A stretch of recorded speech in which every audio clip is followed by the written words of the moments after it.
Hi, welcome to Innovating Leadership, Co-Creating Our Future. I'm your host, Maureen Metcalf, and with us today is Greg Moran. We're going to talk about the future-ready leader and the idea of innovating how we lead. We're talking a lot about returning to work and hybrid workplace and all of those things and what the work is going to look like. What we haven't talked much about, and I haven't read much about, is what is leadership going to look like? Does the role of the leader change, and how do the tactics, even if the role overall doesn't change? I am your host, Maureen Metcalf. I'm the founder and CEO of the Innovative Leadership Institute. I'm also a regular contributor to Forbes and a fellow with the International Leadership Association. And Greg, why don't you tell our listeners a little bit about you? Sure. Thanks for having me again. It's awesome to be here. It's great to have an opportunity to talk about this incredibly relevant topic. My background is largely in the large corporate world. I started in consulting and then spent a number of years as a CIO and as a strategy leader at companies like Bank One, which is now part of JP Morgan Chase, and then Ford Motor Company, and then most recently at Nationwide Insurance. And then the last 4.5 years, I've been the chief operating officer of a startup here in Columbus called Aware. We provide software as a service software for the next generation collaboration business. And we are focused on really enabling companies to lead in this new environment. I'm an executive fellow at Ohio University in the Robert D. Walter Strategic Center for Leadership. That's a role I've had for a number of years and really enjoy spending time with some impressive students that are focused on strategic leadership. Okay, so the topic is moving from traditional leadership to what we call at Innovative Leadership Institute, innovative leadership. It is future-ready leadership. So let's start with the first one. Leaders shifting from being guided primarily by a desire for personal success toward a more altruistic leader, so B Corp, conscious capitalism, those things, providing humble guidance on performance and the value of creating a positive impact from the organization. And there's a lot to unpack here, from organizational structure and purpose and capitalism overall to personal leadership and humility. So let's talk about that one first. Yeah, I love the setup, and I think it's the right one to have first. I think the reality is that we often assume that self-interest can't be enlightened. And I don't accept that proposition. I think it's completely possible to bring together a desire for personal success on behalf of your family. Even that can be altruistic, but at the end of the day, looking for personal success so that you can contribute to society in unique ways that are important to you and take care of your family and give them opportunity is not incompatible with being a conscious capitalist, right? But I think it's often presented as an either or. And so, for me, it's about redefining the role of a leader and having that role be more based in, honestly, if you wanted to be capitalistic about it, what's the most efficient way to achieve success for all of the various stakeholders inside of a context of conscious capitalism that, because of its efficiency, probably results in success for you as an individual. And I think that can be achieved. And I think there are some good examples of that when you look around at next generation leaders as you're talking about them. Yeah, I would certainly expect that strong leaders create success for themselves and the organization. It just seems like it's a both and, that by doing, quote, the right thing, so the conscious, deliberate, thoughtful decisions, I'm going to create the best outcome for everyone involved, which doesn't mean at every minute I get what I want, but it means over the tapestry of decisions I'm making for all of the stakeholders, we're being, again, thoughtful and considered in the impact across the system of each thing we do. Absolutely. And I think there's that enlightened view of it, that thoughtful view of it is really based in systemic thinking. I mean, we can go back to the introduction of systems thinking in the 1980s. Yeah, I was going to say Chris Argyris and some of the early. Exactly. And you can find the roots of thoughtful leadership. It's really just stepping back and saying, wait a minute, how do I optimize the system? Right? And it in no way obviates altruistic motives, because it could be any type of organization that you're working in, right? But it's still just a way of thinking about leadership that says, are we more likely to succeed if I'm focused on the enablement of success in my team than we are if I'm focused on controlling my team and making sure they don't make any mistakes? Which ties to, I was just in a conversation about good governance and the idea that people push back against controls versus being controlled. Good governance puts in place controls so that we don't have fraud and misuse. And frankly, as an employee, I want to work for an organization with good controls because then I am clear that everyone is behaving ethically. Right. I think it's one of those stakeholder concerns that doesn't get acknowledged as much. I mean, the ultimate security for an employee is a growing, thriving organization that can continue to offer them opportunity, right? And I agree with you 100%. Good governance actually creates freedom. It's when you don't have control, when you don't have discipline in an organization, that you find strict hierarchies because there aren't the natural things in place, the guardrails that keep us safe. And so certainly as a COO, controls are a piece of the story for me. And at our company, we started from day one as a 6-person startup doing a full audit of our financials. Nobody does that with 6 people. We did it because I wanted to have that structure in place that would allow us to scale with confidence. And it's paying dividends even as recently as right now as we're talking to, potential investors for the future. The due diligence on our company gets cut by weeks when they realize that we have audited financials going back a number of years and we already have separation of duties and controls in place, right? So I'm with you 100% on that. And that's a piece of what it means to enable, because you give people confidence and you give them freedom to just do their role. Well, and I would say then that dovetails with empowerment, that you are empowered to do your job. And again, there are guardrails. You're not empowered to do anything, just like you wouldn't empower them to go to work naked. There are just things you don't do.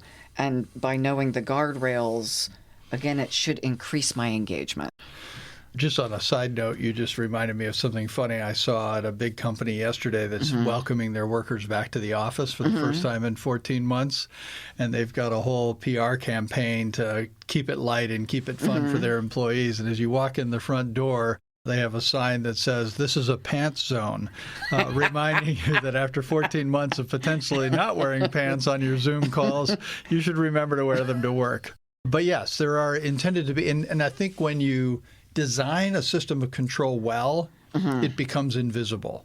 The best systems of control aren't visible and don't hamper your action. They literally just point you in the right direction, and then you're operating inside of that model incredibly effectively. And we can all sort of think about like well-designed freeways that enable cars to be moving safely at a high speed because the control system is well-designed. And the right amount of structure actually creates way more freedom. I'm reminded of a story from Chicago in like 1910, and there were something like 5 pedestrian deaths a day in the city of Chicago as cars were becoming, more and more common. That's a great example of not enough structure, right? And maybe we've overstructured it, but the reality is today you have probably 10 million more people in cars moving around Chicago today.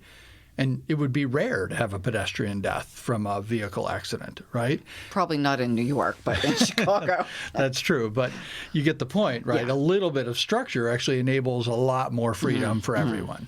And things like controls, who signs checks, purchasing authority, all of those things create an efficient and effective operation. They do. And it actually leads really well to the second point, which is command and control versus a leader leveraging the team for answers as part of the decision-making process. And if you're comfortable moving on to that one, I think it's a really good, my notes as I was thinking about this discussion today, I noted context versus control. And once you have that basic system of control in place, then your work as a leader should shift to be creating context for the team so that everybody knows what winning looks like. I remember in my work with, I've had organizations as big as 5,000 people. I don't have the luxury of explaining the details of next year's operating objectives to 5,000 people, which means I have to find a way to communicate it in a way that's meaningful, hopefully, to all 5,000. And I looked at it through the lens of, if I can't create clarity of purpose for the organization in 2 pages such that every person in the organization can find themselves on the page, then I haven't done my work yet, right? And I tried to discipline myself to getting the messaging so clear that it didn't take more than 2 pages and everybody knew where they fit in the picture. And that's a hard thing to do. A 10-page document's easy, but nobody reads 10-page documents. Nobody listens to 10-page PowerPoints. Mm-hmm. 2, you might have a shot. So I always looked at that context objective as maybe one of the most important things I do as a leader, because if everybody knows what winning looks like, then the degree to which I have to inspect those activities goes down. And the efficiency of the organization in achieving its goals goes up. And your ability to leverage people's creativity because they're shooting for the same goal goes way up, right? So it becomes this flywheel of increasing momentum and success because everybody's pulling in the same direction. And then to build on that, the idea that more and more we're seeing employees wanting purpose. And so when you use the words find themselves in that, I have a sense of purpose in the work I do. I'm not just showing up because I get paid, but in fact, I make a contribution to something bigger than myself that I'm proud of doing. I couldn't agree more. And that's a great way of talking about what I mean by find yourself on the page, because the connection should be not only to the organization that they might be working in, but ultimately to the consumer of the product and service that we provide, right? So, most recently nationwide, I had a 2,000-person shop in IT infrastructure. That doesn't feel like it's connected to the customer. But I always started that sort of context exercise by making sure that we were connecting that what we did to the actual experience of a policyholder at Nationwide Insurance, because ultimately we enabled that. In fact, we brought the business to life every morning, right? Because we were the circulatory and the nervous system of the company. And when people understood that, my work on the network that enables our agents to communicate with us and communicate with the customer in an effective manner is directly affecting the experience of somebody who's just had a car accident and is having a moment of truth. That feels really different than, can you speed up the network today? Having had a car wreck not too long, minor bump, what I wanted to be able to do was know that I could get my car fixed so I could continue to go to work. This was pre-working from home and no pants. And so as you're talking, that was exactly what went across my mind, is the difference between the experience of I have to go through a bunch of hoops because I was the one who got in the wreck, which felt punitive, versus my insurance company took care of me. Very different experience. Right. And so, in that particular business, connecting what we did in infrastructure every day was the beginning of context. Because otherwise, to your point, you're kind of like, I'm just meaninglessly in this building working on switches in the network control center.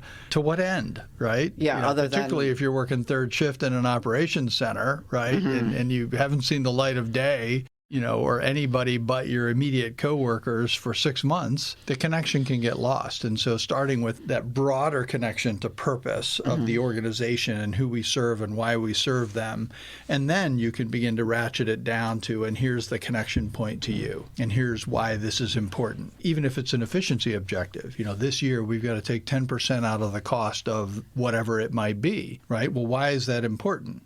Well, that's important because we can't serve the customers we want to serve if we're not competitive. Again, I was just on a call where somebody was making the observation, why do we want to get more efficient so we can make our ex-owners have fancier stuff? And again, making the connection to our end customers who are trying to afford car insurance during a pandemic.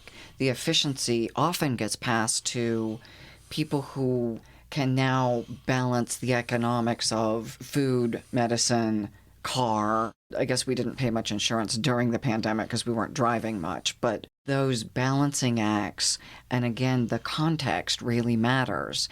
It's about creating the experience for our end customer and also making sure we get paid fairly. there's always an assumption that if you're saving costs to make margin, that you're paying off some other stakeholder in the system. And there certainly are examples of that. But in the context of what we're talking about, an enlightened leader here, an innovative leader, somebody who's a future-ready leader, they're looking at for the lens of, we want to provide the best product or service to our customers. And if I lose my ability to compete in this marketplace, I lose my opportunity to provide that service to that customer.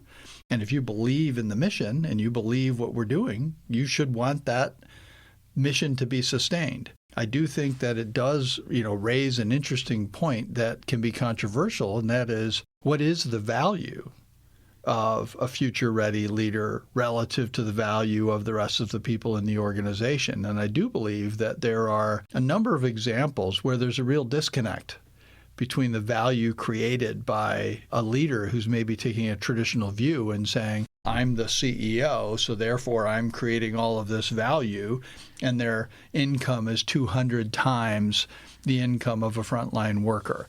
I think those are the sorts of things that a thoughtful future-ready leader is going to step back from and say, wait a minute, that's not responsible, it's not aligned, and it's not proportional. So what are some ways that we can create a compensation model, for example, that doesn't create this bifurcation, if you will, in the workforce that's enabling the very product you're trying to offer? Especially where your workforce resents the heck out of your leadership team.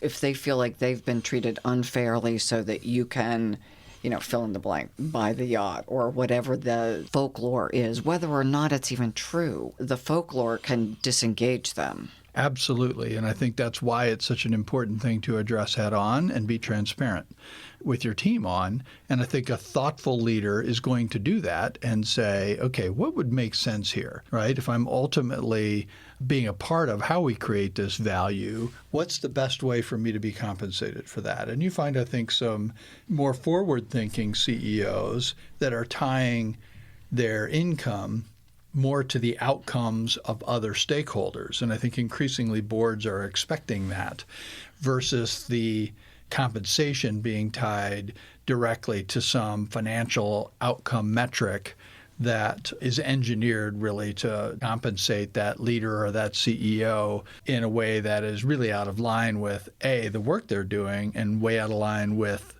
the value being created by the other people in the organization who actually do the work. I just got certified as an ESG board person, so environmental, social, and governance. And the governance is a big part of running an effective organization. And while smaller companies aren't yet subjected to this, larger companies, money comes from the big institutions, and many of them are looking at ESG. So I would anticipate that CEO comp will come under more scrutiny for larger public companies, already has and will continue to be more so. In fact, there was a debate that began to rage just yesterday as the SEC came out and said that they are going to demand further disclosure from public companies with respect to the impact they have on the environment. And I don't know where it's going to settle out, but the debate is an interesting illustration of your point, because there is, in fact, a perception that one of the stakeholders is the environment. Is the environment itself. The question then becomes, I like the fact that we're having the debate, because the question is no longer, is that a relevant stakeholder? The question is, what's the best way to have the disclosure be helpful and insightful? Because it is very much an apples to oranges game, depending on the industry. And the country. Exactly. And the consumers need to be educated with respect to what they're reading. Dumbing it down to a pure carbon footprint is not going to be very insightful, as an example, because most people have no idea how that's calculated and what it means. And depending on your industry, lower may not be better relative to a different industry, right? And so I think it's good, though, that we're seeing, as you point out, an increasing focus on a broader set of stakeholders in the equation. And I think it does create greater accountability for value creation. And for the role of leaders, so that let's go into the next one then. Leader picks a direction in a black and white manner and tends to stay the course dogmatically, which a decade or 20 years ago or 30 years ago may have made sense. The idea now that, as you just illustrated, events that are happening in our ecosystem, like how we can raise money to continue to expand. If I don't have access to capital because our carbon footprint is too high or our impact on the environment is too high, I'm needing to pivot no matter what my capital structure is, no matter what my plans were. So this idea that leaders go from a much more black and white, right and wrong, to what I call the mind of the scientist, that I am shifting more quickly, more of the variables in my world are changing, and I'm having to respond often with insufficient information. So I move from build the plan, work the plan, to create the hypothesis, test the hypothesis, refine, and the word pivot that I realize some of us don't love, but I'm having to adapt regularly, and my business is adapting, and that's a different set of skills than many of us were taught. Yes, I agree. And just two concepts that really came to mind for me in this conversation. And the first really has to do more with hubris and how so many of our corporate systems really reinforce the hubris in senior leadership. And I've seen so many examples of it and worked in organizations that have illustrated this to me, where you take a senior leader and you surround them with a group of people who are going to isolate them from the implications of bad decisions that they make or bad things that they say. And some of those events happen in real time and we get lots of visibility to them, but some of them come out much later and you realize, where were the people that would have been in a position to change that outcome? And why is it that we think that a leader who makes a mistake should not face up to that mistake because they're a senior leader? A good example, I was just talking to somebody about this yesterday. I happened to be at the Grace Hopper event, which is the largest technology gathering of technology women in the country, and I'm hopeful it'll revive itself post-pandemic. But I was in the audience. I'd sponsored nationwide into the Grace Hopper event, and we would go there and recruit. And I'm in the keynote speech, and it's about 10,000 women in an audience. And Satya Nadella, the CEO of Microsoft, was being interviewed by one of the sponsors, one of the leaders of Grace Hopper, and one of his own board members. And she asked him a question, and he really fumbled it badly. And I won't go into the details. It's not relevant. But he stepped up and said, I really fumbled that. And the next day was on stage saying, I messed that up. That was not a thoughtful answer. So I need to learn. So I'm committed to coming to Grace Hopper for the next 5 years, and I'll be on the floor. And he was, because I was there the next year, and his booth was right next to ours. And to me, that's at one end of the spectrum where there's an allowance for making mistakes. I think you can't argue that Satya has not been a good leader for Microsoft. The value creation is huge. You also don't see that as incompatible with him making a mistake and addressing it, versus other organizations where you'll see a CEO say or do something terrible and there's no feedback, nobody in a position to give them feedback and help them grow. So that's a problem. And then the second piece of it is, you're talking about this science thing. It's all about, to me, it's all about iteration. When you think about how science works, you try something, and if it doesn't work, you try something else. And that concept of iteration, particularly as a startup leader, is huge, right? Life is iteration. We are iterating multiple times a week on multiple fronts as we try and get the formula right for go-to-market, for product development, for marketing, et cetera. Pricing, all of that. I had a client who was a researcher in hearing science, and she would say, it is as important to do an experiment and prove myself wrong as prove myself right, especially in the startup world. If you're running at the wrong direction or the wrong technology or the wrong pricing, whatever the structural piece is, you've got to know it, and as quickly as possible. Honestly, you can't afford it in the startup world. You have to have the humility to see when a mistake's been made and immediately correct it, because you don't have a lot of capital and you don't have a lot of time, right? Whereas I think in a big company that's generating and has momentum, you can make big mistakes and there's no real accountability. One of the beauties of the startup world is there's instant accountability. And you've got to be deploying capital in a way that will create outcomes, right? That doesn't mean everything has to succeed by any means, but it means you got to acknowledge something not working and fix it, right? It's not going to age well. It's not wine.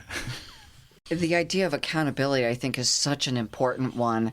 And again, we see client organizations where leaders are reacting to accountability like what we started with, having structure and controls, that if you hold me accountable means you don't trust me, rather than the feedback is crucial to be successful. I completely agree. I do think it's worth a brief mention of the dark side of accountability. And, I'm not sure what your perspective on this is, but I do see a dark side of accountability emerging out of what we're calling now cancel culture, where there's this concept that somebody made a mistake 20 years ago and couldn't possibly have evolved from that point in their life. And I'm not saying we shouldn't acknowledge that mistake, but there has to be room for grace and growth.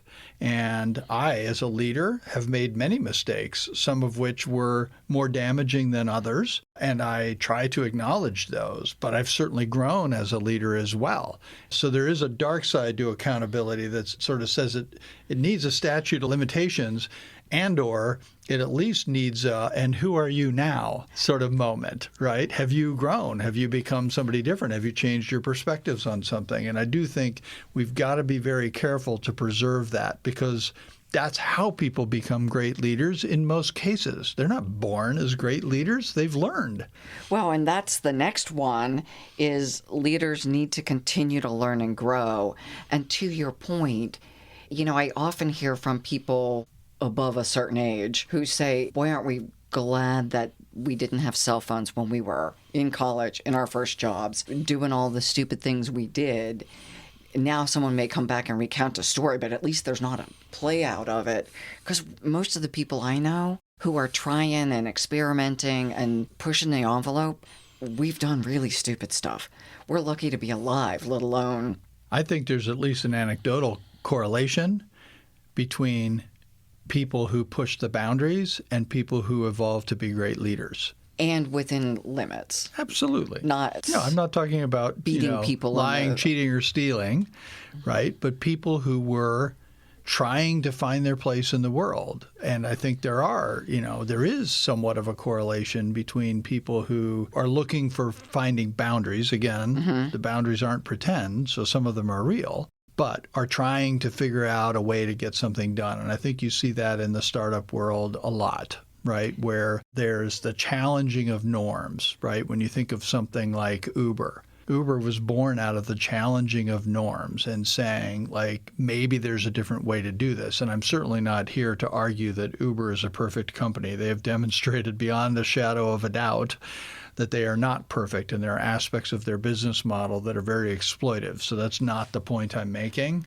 The point I'm making is that model of ride sharing was born out of a challenging of the assumptions. Under those assumptions, if you had just stuck with the rules, that's illegal, right? But they pushed the boundaries and found that the consumer wanted this service.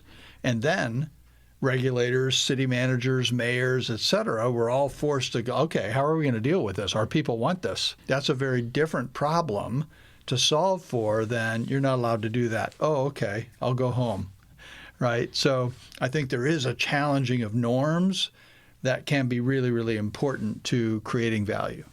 And I would say challenging of external norms, systems, processes, structures, and also my internal norms. Who am I and what do I stand for? When I'm pushed, what are my absolute core values that I will not violate? So I think there is a bit of knowing myself and finding creative ways to solve problems, and also knowing where I will ethically not cross. Because I think back to the balance between structure, process, control, and freedom, both can be in play at the same time. I agree, and it's kind of interesting you bring that up. It's something I focus on very early in the development of the leaders that we teach at Ohio University in the strategic leadership program that I'm involved in. In the earliest sessions, they're able to get into the program as sophomores, and usually when I sit down with them as sophomores, the very first conversation I have with them is about values and how important it is for them to take their values with them in the workplace. Because many of them are under the impression that I should enter the workplace as a blank slate and I'll take on the values that I see around me that will make me successful. Well, following that premise, you get Enron. Right? You get people sitting in rooms figuring out how to defraud their investors and their customers, because they've worked themselves into a corner where there's no ethical way out, right? So I couldn't agree with you more. And by the same token, I think your values can evolve. And I would say, I'm a great example of that. I grew up as a missionary kid in Africa in an incredibly dogmatic world that was incredibly focused on rules, right? And I would be the first to say that some of those rules in retrospect seem ridiculous and had no grounding in actual value to other human beings. They simply had their roots in strong preferences that people in that particular denomination held to because it gave them a sense of identity. And I'm not judging them for having that point of view, but I certainly evolved on some of those things. The college I went to, if I went to a movie, I got a 3-day suspension. Seems not practical given your current right. life. So it's just, it was kind of one of those things where that was a preference of that community, and I had to honor it when I chose to join it. But it doesn't mean I have accepted that as an ethical boundary. Certainly was not, to me, an ethical boundary. And that to the point of leaders grow and evolve, often when they're tested. It's easy to say, I value integrity. When I'm painted into that corner, what do I do? We often have beautiful statements, and it takes a lot of grit to really stand up when pushed and take the stand. Yeah, I think Wells Fargo is the best example of that. And I share that a lot with the students I talk to. So Wells Fargo had 5,000 bankers that created false accounts on behalf of customers so that they could get their bonus. Wells Fargo incented their bankers on what they called share of wallet, the number of accounts that they had with a customer. And if you didn't achieve growth of a certain amount in accounts, you didn't make your bonus. And, what I've shared with the students is you have to know the answer to the question as to whether or not you're going to do that long before you're in that moment.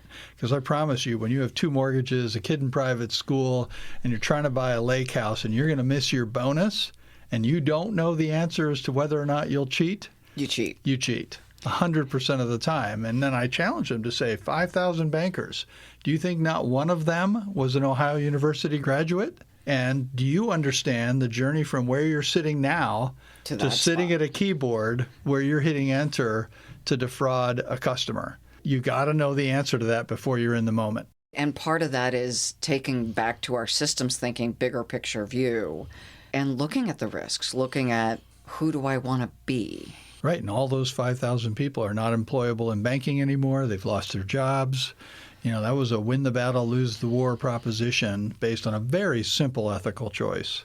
I was in the utilities industry during the Enron crisis and actually setting up trading floors and working with people who were building those algorithms about when the heat goes up, what do you do with your baseload generation so that you can maximize your income? And at what point do you say, we're also here to provide power for people who are going to experience bad consequences because they can't afford to pay for their electricity and they have health challenges. I agree. And as you know, I like to bring relevant sort of current events into focus. And this one, maybe gets me in a little bit of trouble, but I just read about it in the Wall Street Journal today. One of the big New York investment companies that I won't name for purposes of this illustration, but anybody can find out, has just committed, I think it was $6 billion to a real estate investment fund where they're going to buy houses and then rent them out, and also do leasebacks from owners that are strapped for cash and say, you can sell us your house and we'll lease it back to you so that we can ease your financial burden. The implications of this are going to be huge. You're basically taking a housing market and making it inaccessible to the typical middle-class person because they can't compete with a cash deal from a big investment company. And it's going to have the effect of further inflating home prices. And so you're going to take significant swaths. I mean, you've got counties in the U.S. now where 50% of the sales are to investment companies. I look at that and say, somebody's got to step back and look at that from an ethical standpoint, from a societal good standpoint, and say, is this the right answer? It's possible, just like declining balance mortgages were possible in 2007. Were they right? I think we can look back with a pretty clear lens and say, yeah, that was not a product that should have been brought to market. You know, the other thing, as you mentioned this, is the question of equity and redlining, and something that makes housing less accessible, especially to our minority communities, again, accelerates the burden on some groups more than others. Yeah, I mean, I think the data is relatively clear that home ownership is one of the fundamental building blocks of generational wealth. I think we do have to pay attention. That leads us maybe to the next one, which is about a leader managing people to perform by being autocratic and controlling. I've got to believe in these organizations, there's some people that are going, hey, is this really a good idea? Or at least they're thinking it. Right. But the question is, can I push back? Is it an environment that is safe to say to whomever, a boss, who controls my fate in some ways, versus the leader who is, as you described earlier, I motivate people by creating a strategy that they can find themselves in.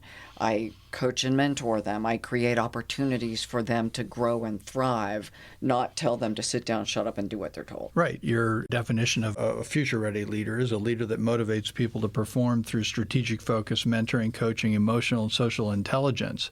Does that sound like a leader who doesn't want to listen to the opinions of his team or her team? What came to mind for me as I read this was when I was at Ford, I began drawing my org charts upside down for any presentation. And I did that because I wanted to send the message that I'm not sitting at the top of the hierarchy. I'm sitting at the bottom of the hierarchy. I didn't do work. I had 5,000 people. I mean, I did work, but I didn't do the work of like coding and all that sort of stuff. So I really was sitting there as infrastructure for the organization. I'm there to support the team. And if I'm there to support the team and they're the experts at what they do, I think at Ford, I had 300 PhDs on my team. They knew things that I did not know and was never going to know. My job is to enable all of that capability to be brought to bear on behalf of the customers of Ford Motor Company and the other employees of Ford Motor Company and the investors of Ford Motor Company. And so that concept, I think, really flips the paradigm of what your job is as a leader. And yet I hear people say, I work for my employees. And I am very clear that we all work for the mission. I don't work for Bill down the hall. No matter who we are, we're working for the mission of the organization, which then makes the ethical question different. Would my brand support this behavior? That's exactly right. So my job is, yes, to absolutely steward the welfare and the engagement of my team, but also in service of my customers. And that's often a difficult dance. It is, but I think it leads, if you allow yourself to think that way and realize that it's not about you. I tried to take that language of somebody works for me out of my vocabulary a long time ago. Yeah, me too. Because I think it just reinforces that paradigm. One of the very first things I tell employees, I meet with every employee when they join Aware, and we do a culture session. And one of the things we talk about there is there's no hierarchy here in terms of communication. We have different hats we have to wear, different roles to play as we try and, grow this company, but there's no gatekeeping. If you want to talk to anybody in the company, you can talk to that person in the company.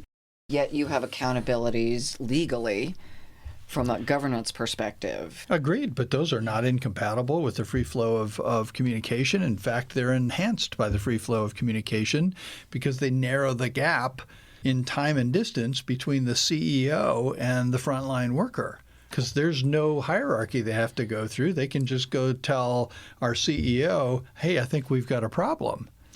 What I was trying to illustrate is that open communication doesn't minimize the fact that you still have responsibilities. Absolutely. flat doesn't mean Greg's name isn't on something that commits him to a fiduciary responsibility. Absolutely. And my name is not. Right, and we have tight governance. Like there's a group of elected officers that the board is empowered to commit the company to a transaction. We respect that. But that's a role to play, right? It doesn't define who you're allowed to talk to. It doesn't define what you're allowed to talk about, right? I agree. I'm just trying to point out the distinction that people often link those together, and you have decoupled them. And I want people to hear that these are decoupled, and that by flattening the organization doesn't, in fact, minimize, I'm still accountable for certain things, and that box on the org chart comes with accountabilities, responsibilities that irrespective of who I talk to, I still own those. Absolutely. And I think the topic we're on here is really about autocracy, versus enablement. Mm-hmm. And I think when people embrace the role as the definition of who they are as a leader is when we get into trouble with that. Mm-hmm. Like when people use the language of, well, these people work for me. Yeah. Do they think they actually work for the company? And the company is trying to work on behalf of its various stakeholders. And why don't we focus on that? It's just, like the office thing. I remember I've worked at companies where they had all this hierarchy around offices. And I changed my habit a number of years ago that when people would say, hey, I really like your office, I would immediately say, it's not my office. It's my company's office. I just happen to be sitting here. And by the way, if I'm not sitting here and you need to use this office sometime, it is yours as it is mine. It was just another little way to reinforce that I'm playing a role, but the role doesn't define me. The office I sit in doesn't define me. What defines us both is the shared mission. And I've got a job to do in service of that mission, and you've got a job to do, and I'll own it. But I also want you to feel empowered and own your role in that mission. And it's not subject to my interpretation of it, right? I mean, to some degree, I'm going to try and create context because that's part of my role, but it's not autocracy. Right. So that leads us into then the next one, leaders tending to the numbers and using quantitative measures that drive those numbers. I still think that is valuable, and it now turns to leaders paying attention to performance, customer satisfaction, employee engagement, community impact, cultural coherence, and a range of other measures, all of which form the tapestry or the context of who I am, who my mission serves.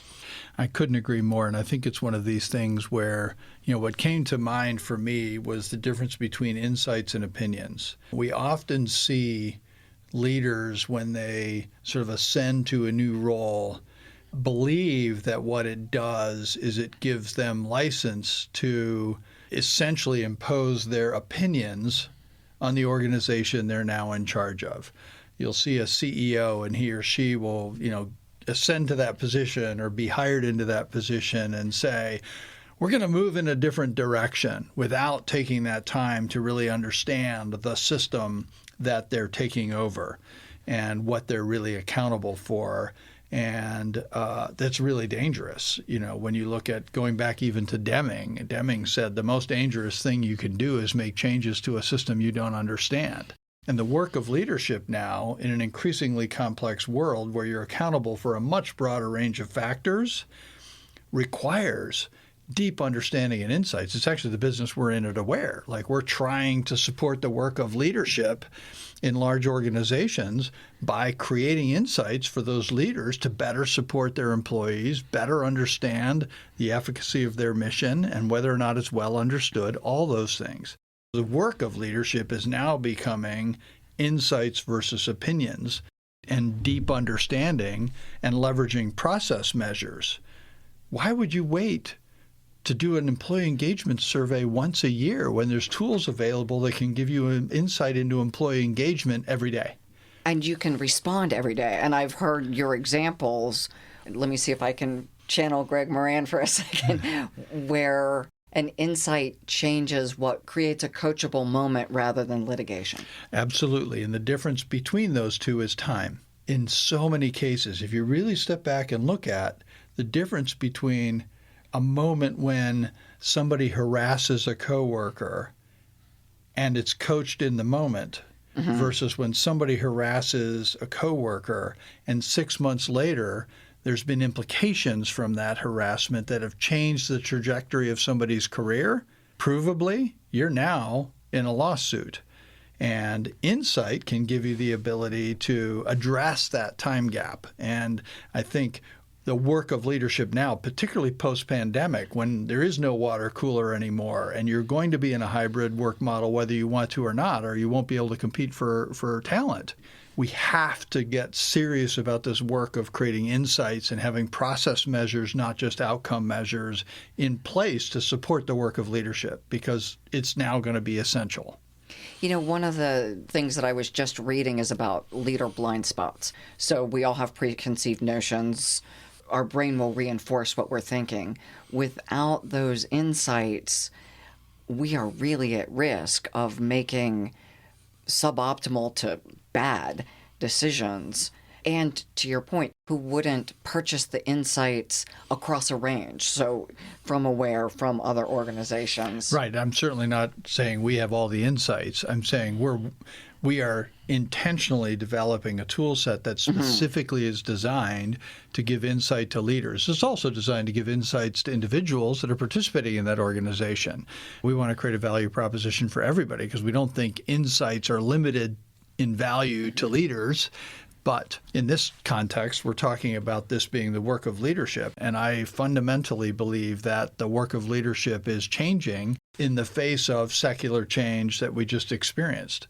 And, you know, McKinsey's already come out and said it's the fourth industrial revolution. I mean, we're past the point of no return on coming to understand that this is secular change, not cyclical change. That's a really important point, is how do I, as a leader, even if I'm doing tasks I have done before, I have to do them in a way that is very different going forward. And having quantitative insights enables me to make much wiser decisions. Those weren't available 10 years ago. I agree. And by the way, I'd add qualitative. Qualitative is equally important. How are people feeling? That's qualitative, not just quantitative, right? Or when you launch a new initiative, do you understand how many people really understood it? How many people agreed and disagreed, et cetera? I think your model here is really, really valuable, and I think it's a great conversation for us to be having, and hopefully our dialogue today has been helpful. Well, and for our listeners, it would be interesting for you to look at each of these as a continua and think about where are you now, where should you be given what your role is in the organization, and where do you aspire to be in a year or 5 years from now, such that you can be the leader who makes the biggest impact on the organization's mission. Couldn't agree more. I think that's a great way to wrap it up. And I think being intentional about that can make such a difference in your journey versus just sort of reacting to what you see around you. And given the volatility, it's easy to react. I can't anticipate everything, but boy, there's a lot I can anticipate, and working with the right teams of people, the right insights, and the right mindset will really enable me to be a much better steward of the organization's mission. It's interesting. You remind me of a David White story. David White's a poet laureate, and I remember listening to him one time, and he talked about a Native American teaching story that stuck with me over the years, and it was, what do you do when you're lost in the forest?